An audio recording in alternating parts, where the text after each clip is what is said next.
Kirby. Ihr seht hier, das ist meine neue Webcam. Ohne die würde es so aussehen. Also, wenn ihr eine Webcam könnt, für irgendwelche Videos zu machen, jetzt probiere ich mal etwas aus. Ihr fragt euch, wieso der Gul da ist. Und das ist einfach so, das ist der Fridolin. Und er hat meine Mami gemacht. Danke Mami. Und das ist genau für solche Sachen.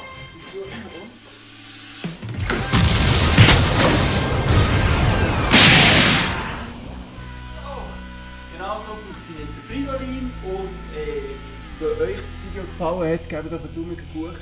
Und ja, ich würde sagen, vergesst nie, hört nie auf, träumen.